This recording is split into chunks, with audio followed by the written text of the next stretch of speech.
Well, this is Charlotte and a horse Nettis, and he's only 6 years old, and they're currently competing at B90 and affiliated show jumping.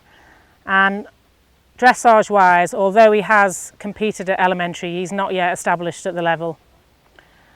Now he stands just over 17 hands high, and as you can see, Charlotte is a small lightweight rider, so she really needs to have him obedient and reacting to her aids.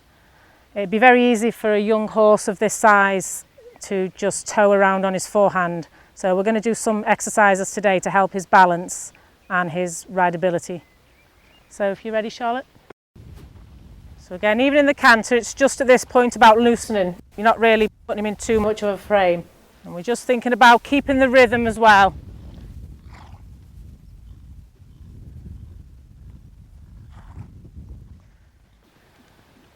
Okay, he can have a walk and a stretch.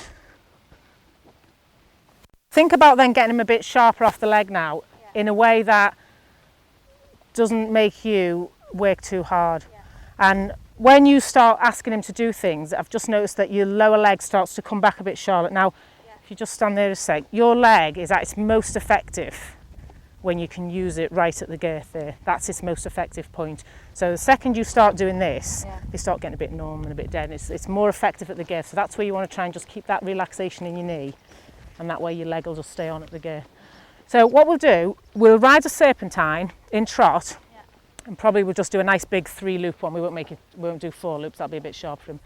We'll do a 3-loop serpentine, but what I want you to do, you'll be in trot, but every time you come across the centre, the middle of the school where you're on your straight part of the serpentine, I want you to do a transition to walk. And you can do quite a few steps to start with, but then each time we do it, we'll start reducing the steps. So we want him to get to where you can just really just put the leg on, and he goes, because really your leg all the time you're riding, unless you're asking for something specific, your leg should be quiet. Yeah. And then when you put it on, you want something, you should get a reaction like that.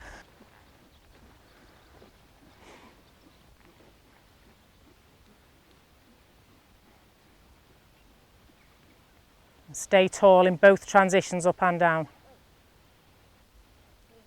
That's better, that's it, good, that's it. Just keep repeating that serpentine both ways. Just ride the outside as you turn as well. You just lost him a bit through that outside shoulder on that turn. That's it. So again, when you turn down that line, you don't even want to be thinking about leg yield to start with. You want to just get your straight line, because sometimes people are in a bit too much of a hurry to start the leg yield. So you want to get the horse straight first. So even though in a leg yield, they are supposed to be bent around your inside leg and slightly bent to the inside. If people bend them to the inside, they kind of forget about the outside and then they lose them through the shoulder. So I want you to think of having his head and neck almost a bit straighter.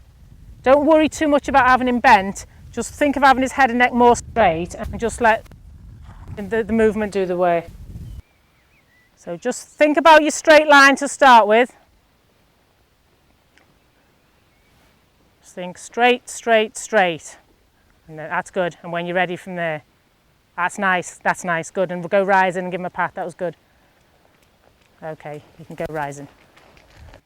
I just want you to canter a circle in this corner first of all. So you're doing the opposite of the medium canter to start with. You're really going to ride him up in a shorter, bouncier canter. Think your show jumping canter going into your fence. So you're just riding him up, stay on the circle. You really ride him up into your hand. So you can, every now and again on the circle, just flex him on that inside rein and then soften your hand, just to get him a little bit lighter.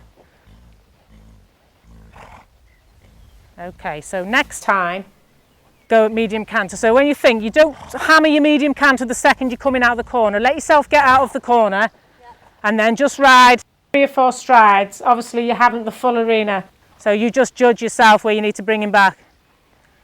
So try not lose the outline, just the same outline. Good, good, well done. So before we even canter, let's just really get that nice now. That's much, God, the shoulder in has had now such an effect on the frame. Yeah. Right, this time you're going to do it without drawing your heels up. So open your knee. That's better already. Okay, think relaxed knee and keep your heels down. I want you to use your leg without drawing your heels back. So keep depth in your heel, keep the leg down. Heel, lift the toe.